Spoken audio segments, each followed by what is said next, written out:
Okay, so this is the seventh lectures. Okay, almost last lectures of this chapter number 6, AC generator. Okay, I think मुझे आपको पता होगा कि AC generator में ऐसा कुछ हार्ड एंड फास्ट है नहीं.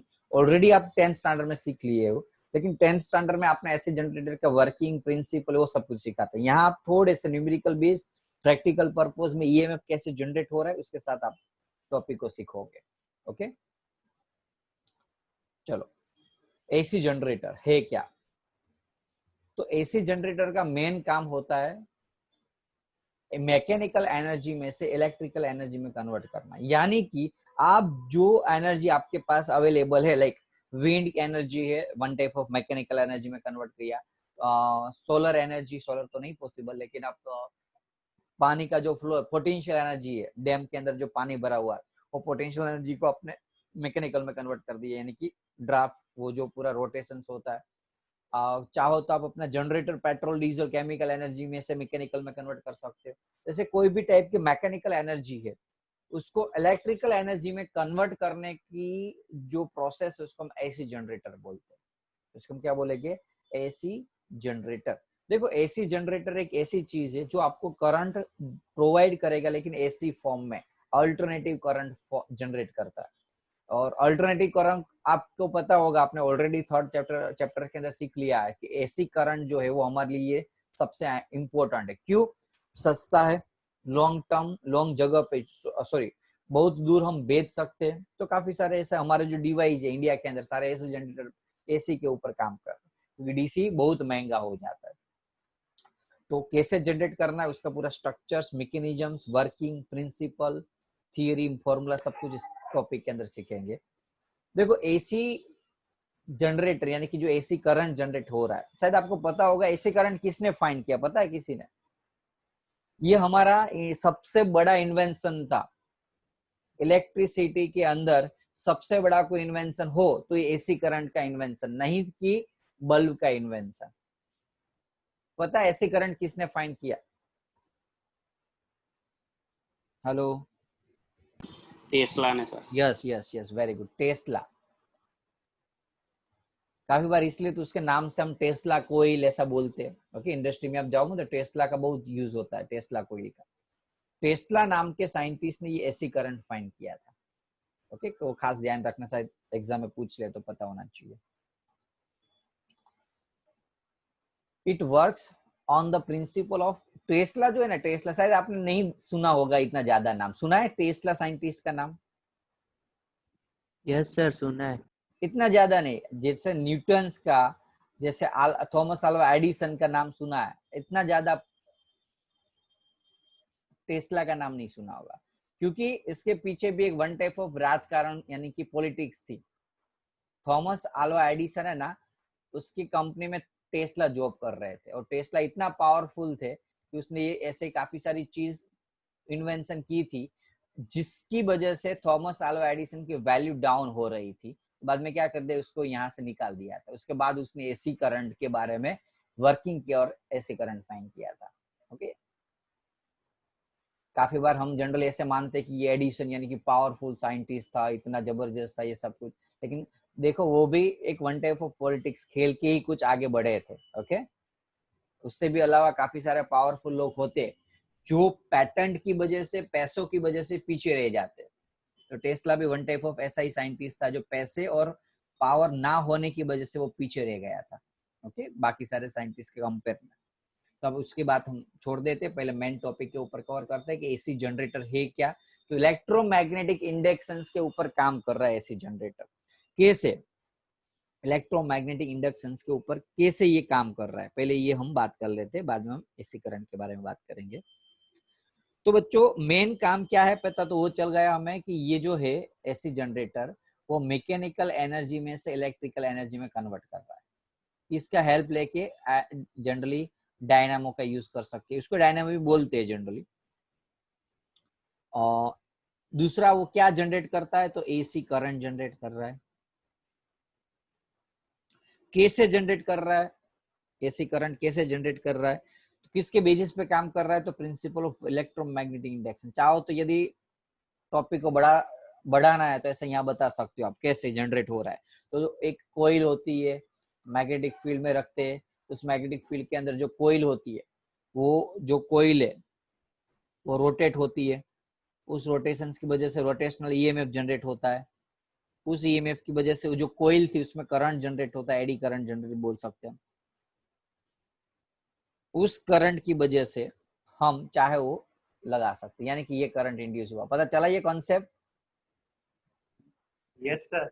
ओके, तो आप ऐसा एक दो स्टेटमेंट लिख सकते हो, मैंने पीपीटी इसलिए डाला नहीं है, ओके, लेकिन आप लिख सकते हो ऐसे। कौन से मेन पार्ट्स हो गए एसी जनरेटर के अंदर? तो दो, एक तो कोइल होगी, दूसरा मैग्नेट होगा, दो north and south pole magnet है, कोइल है, कोइल में बीच में एक रोटेटर होता है, एक्सल होता है, उस एक्सल के एंड में बाद में दो स्लिप रिंग और ब्रशेस लगाए होते हैं। ओके, डिटेल में हम अभी जाते हैं टॉपिक में, ये देख सकते हो आप। ओके, फिगर थोड़ी सी अलग बनेगी, हमने जो बनाई वो थोड़ी सी टेक्स्ट बुक के हिसाब से गए हैं। ओके, जो नोट्स के अंदर है, हैंड रिटन नोट्स के अंदर जो है वो जो एक्चुअली एनसीईआरटी में दी हो मैंने बताई है, लेकिन ये जनरली बेसिक फिगर है उसकी एसी जनरेटर की, जनरली ऐसे ही बनती है, पता नहीं एनसीईआरटी वालों ने कहाँ से वो ले ली है। चलो, लेकिन वही ड्रॉ करना है एनसीईआरटी वाले, अदरवाइज मार्क्स कट सकते हैं। क्या करना है, यहाँ दो मैग्नेट लिए, दो मैग्नेट का काम था मैग्नेटिक फील्ड जनरेट करना। आपको पता है मैग्नेटिक फील्ड के अंदर ये कोइल जब रोटेट होती है तो उसके ऊपर कौन सा फोर्स लगता है? इलेक्ट्रोमोटिव फोर्स लगता है, ईएमएफ जनरेट होता है। अब वो ईएमएफ की वजह से यहाँ से करंट जनरेट होगा, और इस करंट की वजह से उस करंट को हम यहाँ जो भी एप्लियंस है, चाहे यहाँ बल्ब है कोई भी, उसको जला सकते हो, चालू कर सकते हो। ये आपका मेन कॉन्सेप्ट हुआ। ओके, क्लियर है सभी को? ओके, लास्ट लेक्चर मैंने वो वीडियोस दिखा दिया तो एटलीस्ट तो आपको क्लियर ही होगा। तो कैसे काम कर रहा है? तो AC generator consist coil that rotates mechanically on the shaft between the two poles of horseshoe magnet। ये जनरली ये जो मैग्नेट होते हैं ना वो horseshoe मैग्नेट होते हैं, लेकिन यहाँ तो ऐसा कोई बताया नहीं है। ओके भाई, सम एक्सटर्नल मीन्स, यानी कि आप बाहर से एक फोर्स लगा के इसको रोटेट करोगे, घुमाओगे गोल गोल, जिसकी वजह से उसके अंदर से एक ईएमएफ जनरेट होता है। अब दूसरा क्या करना है, ये कोइल के एंड में आपको दो ब्रश और स्प्लिट रिंग लगा देनी। क्या काम है वो मैं आपको बताता हूँ। देखो, ब्रश का मेन काम क्या है, यहाँ स्प्लिट रिंग का काम क्या है। तो ये जो एक्सल है उसके, सॉरी, ये जो लूप है, ये लूप यहाँ है और एक लूप यहाँ लगा हुआ है। अब ये दोनों लूप के एंड में ये एक एंड के अंदर ये स्प्लिट रिंग है और इस साइड के ये है, देख सकते हो ना आप, ए और बी यहाँ। अब प्रॉब्लम क्या होगा, ये लूप तो घूमता रहेगा, गोल गोल घूमता रहेगा। अब लूप के साथ ये भी गोल गोल घूमता रहेगा, ये भाग भी, जो रेड भाग है यहाँ। अब ये गोल घूमेगा तो इसके साथ ये जो वायर है वो भी घूमेगा, और वही वायर घूम जाएगा तो सब कुछ आपको पता है ना, वो वायर घूम के क्या हो जाएगा, गुचला हो जाएगा, जैसे उत्तरायण के अंदर होता है। समझ में आ रहा है कि नहीं? इस वायर को हमें इस फिक्स रखना है, क्योंकि वो वायर को घुमाना नहीं है, तो मुझे यहाँ कुछ ऐसी फिक्स चीज रखनी पड़ेगी जो इसके साथ कांटेक्ट में भी है और इसको घूमने भी देती है। समझ में आ रहा है? इसके साथ कांटेक्ट में भी है और इसको घूमने भी देती है। जनरली यदि घूमने आपको रिजिड, उसको बांध दो ऐसे, दत्थड़ बांध लो, तो ये घूमेगा, ये चीज घूमेगा, तो ये भी साथ में घूमेगी। लेकिन ऐसा नहीं है। अब मुझे क्या करना है, यहाँ क्या करना है, ये गोल भाग है, यहाँ से टच करना है, या खाली टच किया होगा। क्लियर है? हाँ कि ना? Yes sir. तो रिंग Yes, और sir. ब्रश का काम क्या है, पता चल गया ना आपको? रिंग और ब्रश का काम क्या है? Yes sir. ओके, चलो अब हम आगे बढ़ते हैं। एज द कोइल रोटेट, क्या होगा, रोटेट होगी तो ईएमएफ जनरेट होता है। फ्लेमिंग्स के राइट हैंड्स के हिसाब से हम करंट निकाल सकते हैं। Okay, every half rotation current generate होगा, और एवरी हाफ रोटेशन करंट की डायरेक्शन चेंज होगी। वो डायरेक्शन किस हिसाब से जाएगी, तो फ्लक्स का जो फॉर्मूला है, फ्लक्स का फॉर्मूला क्या है बच्चों? NBA cos ओमेगा टी, है कि नहीं? हाँ कि ना? Yes sir. Yes. फैराडे का लॉ क्या कर रहा है, यदि फ्लक्स चेंज हो रहा है, क्योंकि ये रोटेट हो रहा है, रोटेशन की वजह से फ्लक्स चेंज होगा, फ्लक्स यदि चेंज हो रहा है तो इंड्यूस ईएमएफ जनरेट होगा, ई। और वो ईएमएफ की वैल्यू होगी d phi by d t is equal to NBA cos omega t. NBA constant term है, कॉस ओमेगा टी का डिफरेंशिएशन करोगे तो साइन ओमेगा टी, लेकिन यहाँ एंगल प्योर नहीं है तो वापस ओमेगा टी का भी डिफरेंशिएशन करना पड़ेगा और एक्स्ट्रा ओमेगा लग जाएगा। मैथ्स वाले को तो जनरली ज्यादा अच्छे से क्लियर होगा, बायो वाले ध्यान दो कैसे किया। एन बी ए cos ओमेगा टी का डिफरेंशिएशन किया, ये तो कांस्टेंट टर्म है एन बी ए। अब cos ओमेगा टी का मैंने sin ओमेगा टी कर दिया। अब क्या करना, यहाँ खाली थीटा होता, खाली टी होता तो प्रॉब्लम्स नहीं था, यहाँ क्या है ओमेगा साथ में, तो ऐसे कोई वैल्यू जिसमें टी के साथ कोई वैल्यू अटैच है, मल्टीप्लाई में है, तो उसको वापस डिफरेंशिएशन करना पड़ेगा। तो ओमेगा टी का डिफरेंशिएशन करोगे आप, ओमेगा टी यानी कि आप ऐसे समझ सकते हो 4t का डिफरेंशिएशन करो तो 4t का क्या होता है 4 होता है, तो ओमेगा टी का क्या हो जाएगा ओमेगा, तो उसका वापस डिफरेंशिएशन किया तो एक्स्ट्रा ओमेगा मिल गया है। वो एक्स्ट्रा ओमेगा के साथ ये पूरा टर्म यहाँ दिया हुआ है। बोलो क्लियर हुआ बाय वाले स्टूडेंट्स, राइज योर हैंड। पता चला एनबीए रखा और कोस ओमेगा टी का डिफरेंशिएशन हो जाएगा omega into sine omega T. Omega मैंने आगे लिखा है और साइन ओमेगा टी पीछे लिखा है। राइज योर हैंड बायो वाले स्टूडेंट, पता चला हो तो, है कि नहीं कोई।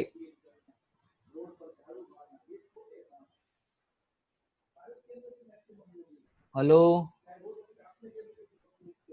Bio Jimmy, yes sir. Clear हुआ ना। हाँ सर। दूसरा कौन है बायो में। ओके चलो, दूसरा तो कुछ अभी तो दिख नहीं रहा, एब्सेंट लग रही है वो प्रिंसी तो। चलो तो ये क्लियर हुआ। तो यहाँ अब देखो साइन ओमेगा टी की वैल्यू मैक्सिमम कितनी हो सकती है, साइन थीटा की वैल्यू, तो आपको पता है साइन थीटा की मैक्सिमम वैल्यू होगी साइन 91, है कि नहीं। साइन 0 होगा ये मिनिमम वैल्यू और sine 90 maximum value, sorry sine 0 ये मैक्सिमम वैल्यू। मैक्सिमम वैल्यू कब होती है, जब 90 होती है, यानी कि sine omega t is equal to 1 कब होगा, जब ओमेगा टी की वैल्यू 90 होगी। ध्यान रखना ये चीज, okay.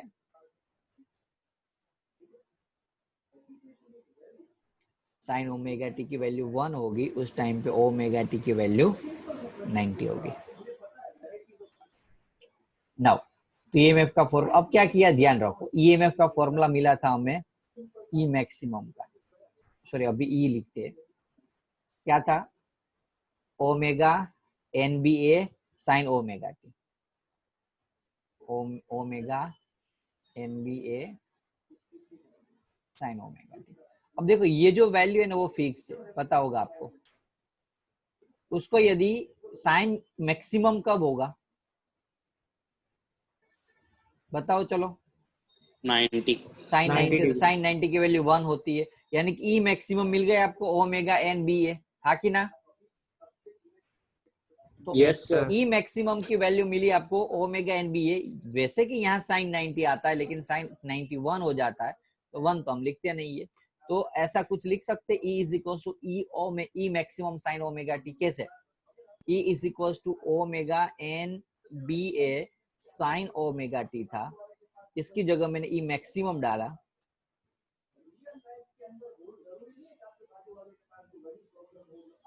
Clear clear. Yes sir. Okay sir. चलो, साइन की वैल्यू किस किस वैल्यू के बीच में होती है, मैक्सिमम टू मैक्सिमम प्लस और -1 के बीच में, इससे Minus. अलावा 2 नहीं हो सकती। साइन की वैल्यू कभी भी 2 नहीं हो सकती, 1.2 नहीं हो सकती, ओके। -1 से भी कम नहीं हो सकती। Maximum to maximum +1, minimum to minimum -1। Maximum कब होगी, जब साइन 90 होगा और मिनिमम होगी 270 होगा। क्लियर है। यहाँ 270 की जगह पाई के फॉर्म में लिखो तो क्या होता है 3π/2। ओके। तो इंस्टेंटेनियस वैल्यू जैसे इसकी वैल्यू +1 एंड -1 के बीच में है, तो ई की वैल्यू भी प्लस ई मैक्सिमम और माइनस ई मैक्सिमम के बीच में होगी, हाँ कि ना। हाँ सर। ओके अब इसका मीनिंग क्या हुआ, ये वैल्यू कुछ इस हिसाब से जा रही है, साइन 0 0, साइन 90 1, साइन क्या होगा? साइन 91, बाद में 180 180, साइन 180 0, बाद में -1 होगा, 270 समथिंग कुछ आएगा, बाद में वापस 360 0 होगा, बाद में ये होगा, तो बाद में इसको ज्वाइन करो तो कुछ इस हिसाब से साइन की वैल्यू मिल रही है। ये वैल्यू यानी कि अल्टरनेटिव वैल्यू हुई, साइनोसॉइडल वैल्यू हुई, यानी कि ये ऐसी करंट की वैल्यू हुई। ईएमएफ जो जनरेट होता है वो क्या होगा? साइनोसॉइडल अल्टरनेशन फॉर्म में होगा। बोलो क्लियर हुआ ये concept? Yes sir Yes, sir. अब यहाँ यदि Yes, मुझे sir. आई का फॉर्मूला डालना हो तो आई का भी एक डेरिवेशन निकाल सकता हूँ मैं, शायद उसके अंदर नहीं डाला लेकिन फिर भी आप ध्यान रखना, ये लिख सकता हूँ मैं। Okay, I is equal to I M sine omega t, ध्यान रखना ये। हाँ, कैसे बताओ? चलो कैसे बताओ? V is equal to I R होगा, तो I इज इक्वल टू यानी कि V यानी कि EMF, E is equal to I R, I is equal to E by R. मैं यहाँ दोनों वैल्यू में R से डिवाइड कर दूं, क्योंकि R तो सेम ही होगा, तो E बाई आर यानी कि I, E maximum by R यानी कि I मैक्सिमम, तो बन जाएगा ना ये फॉर्मूला। तो काफी बार एग्जाम में ऐसे I मैक्सिमम की वैल्यू भी दी रखी होती है, तो एग्जाम में पूछ सकती है, ध्यान रखना। ओके, तो इसके साथ ये फॉर्मूला भी आपको याद रखना है। चलो देखते हैं आपका कॉन्सेप्ट क्लियर कितना हुआ है अभी। Device which convert the mechanical energy is called AC generator. अभी एक काम करते हैं, एक दो टॉपिक बाकी है एसी जनरेटर में शायद। हाँ, वो ग्राफ वाला मैं भूल गए हो, आप यहाँ कॉपी पेस्ट करना, पहले ये कर लेते। चलो क्या आएगा आंसर इसमें? बोलो। Electrical energy electrical energy. Okay, एक मिनट हो, कौन सा टॉपिक इसके अंदर पीपीटी के अंदर एक दो टॉपिक बाकी रह गए, मैं देख लेता हूँ पीडीएफ में नोट्स के अंदर से। चलो हाँ, एक खाली बाकी रह गया है, वो लास्ट वाला पेज। ओके, कोई बात नहीं, तो यहाँ इलेक्ट्रिकल एनर्जी आएगा। दूसरा एक देख लेते, क्या आएगा बोलो? अरे यार, आंसर क्यों डाल दिया? +4 और -1 90 और 270 के बीच में आएगा ना, यानी कि ए और सी। क्लियर? Yes, sir. ओके, अब मुझे खाली 1 मिनट दो, मुझे खाली 1 मिनट दो, मैं कुछ यहाँ आपको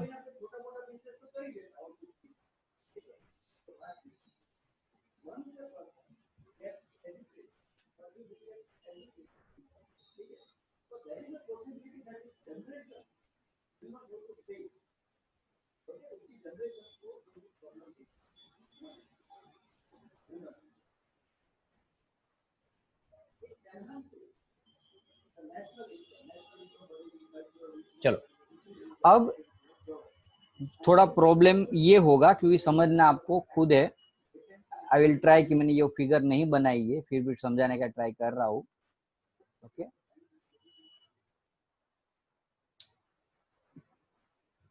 प्रॉपर अच्छे से फिगर देखनी है तो आप नोट्स का सहारा ले सकते हैं इसके अंदर। एक मिनट,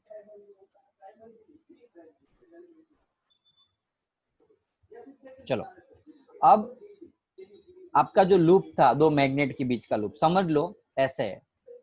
मैं 3D नहीं बनाऊंगा, ओके, ध्यान रखना, मैं 2D बनाता हूँ। अभी 3D बनाने जाऊंगा तो प्रॉब्लम होगा बाद में। ओके, अब मुझे ग्राफ बनाना है, दो के ग्राफ बनाने हैं।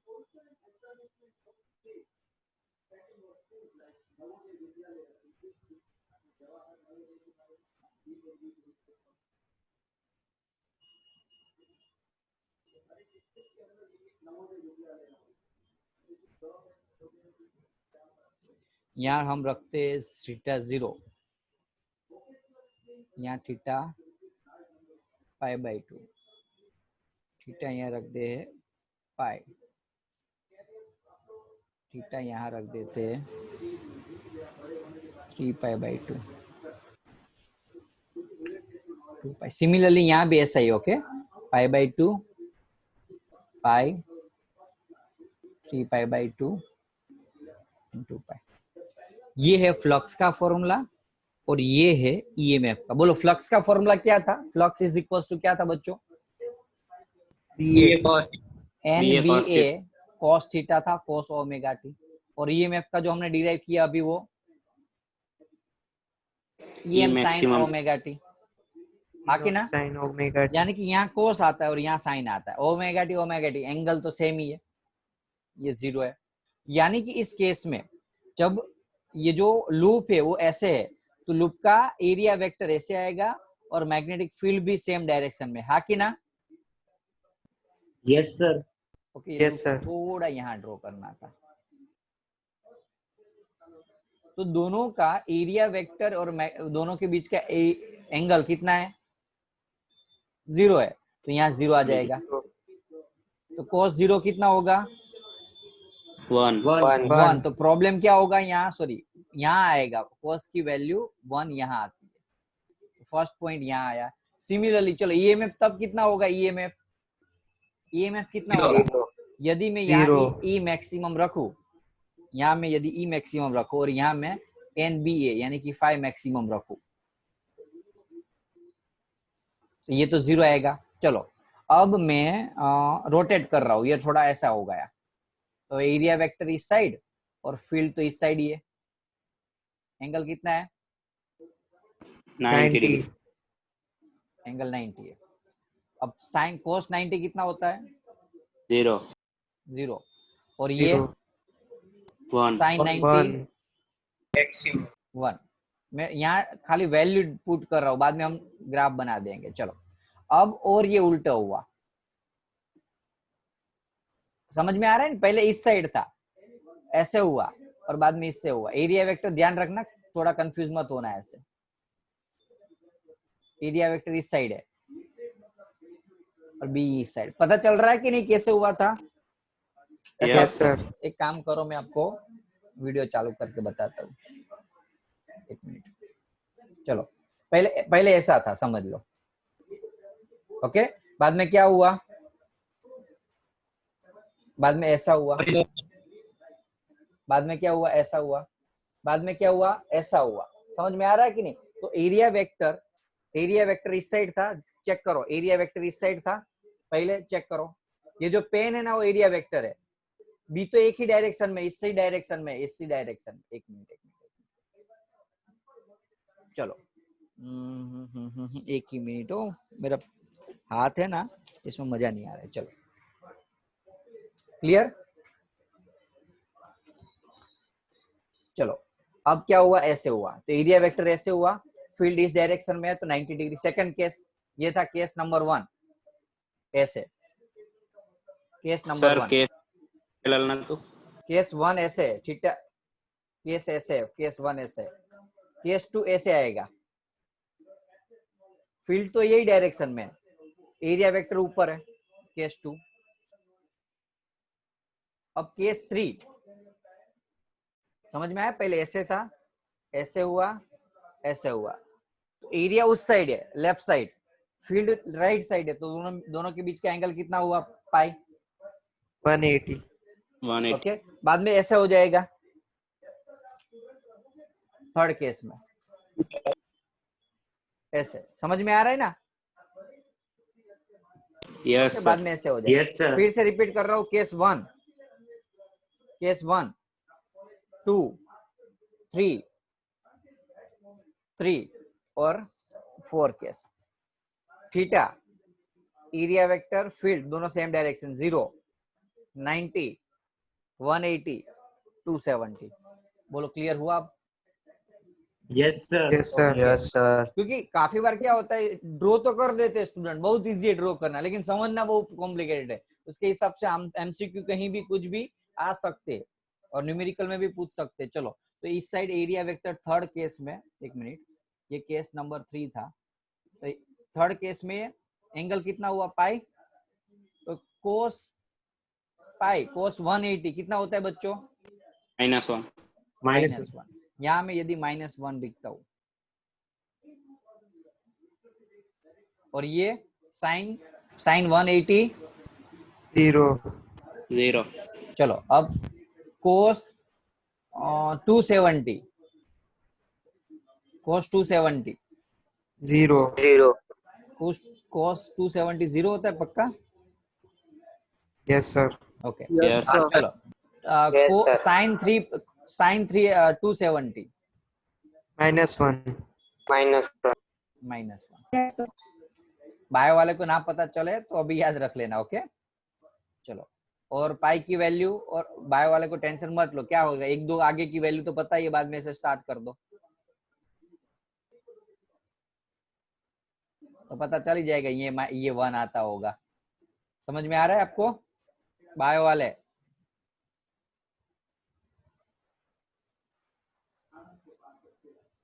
बोलो, कोई डाउट है? No sir. पक्का? No sir sure? Third Yes, case sir. में बताना भूल गए, लेकिन आप समझ लेना बाद में, वापस जहां था वैसे आ गया। सॉरी, फिफ्थ केस में, first, second, third, fourth and fifth, 5 case समझा देने आपको। अब ये जो मैंने समझाया, अब क्या आप डिस्क्रिप्शन लिख सकते हो इसका, एक्सप्लेनेशन अपनी लैंग्वेज में? यस सर लिख सकते बस, तो वो पूरी Yes, थियरी sir. आपके यहाँ क्लियर हो गई, ओके। चलो, एक लास्ट न्यूमेरिकल है, देख लेते हैं क्या है। क्वेश्चन रीड करो, चलो जल्दी से क्वेश्चन रीड करो। जो डेटा दिया उसको लिखने का ट्राई करो, क्या दिया हुआ है। एक मिनट, ये रास्ते में से हटा देता हूँ। चलो, Kamala pedal stationary bicycles, pedal on the bicycle attached to a number of ton 100, area 0.10 meter square, rotate half revolution per second। इसका मीनिंग क्या होगा, कोई बता सकता है? Coil rotate half revolution per second, number of revolution per second is called very good, frequency. Frequency तो frequency यहाँ कितनी दी है? हाफ रोटेशन, यानी कि 1/2। क्लियर? 0.5 लिख सकते हो चाहो तो। नाउ मैग्नेटिक फील्ड आपको दी है 0.01, तो फाइन क्या करना है? परपेंडिकुलर है, परपेंडिकुलर यानी कि थीटा भी आपको 90 दिया हुआ है। चलो, what is the maximum voltage induce? Maximum voltage का फॉर्मूला बताओ, चलो, ईएमएफ का। Max sin omega NB sin omega t EM sin omega t, EM यानी कि NBA WNBS। ओमेगा हाँ, sin ओमेगा टी। चलो, अब लगा दो फॉर्मूला। चलो, n की वैल्यू 100, b की value 0.01, a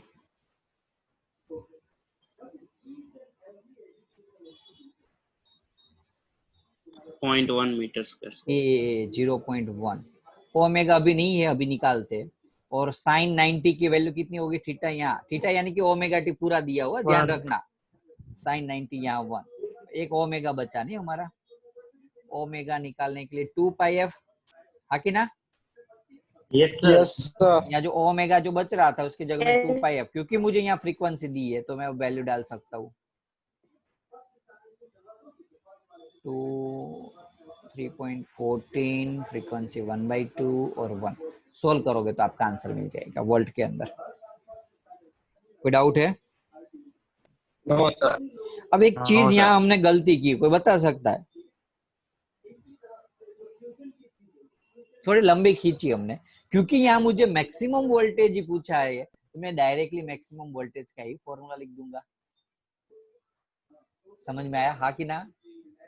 Yes, sir. Maximum voltage तो यही था ना, ये तो जनरल वोल्टेज था, ये जनरल फॉर्मूला है। मैक्सिमम के लिए फिक्स फॉर्मूला, इसमें साइन बाइन नहीं आएगा। चाहो तो ये भी ऐसे सोल्व कर सकते हो। बोलो, कोई डाउट है?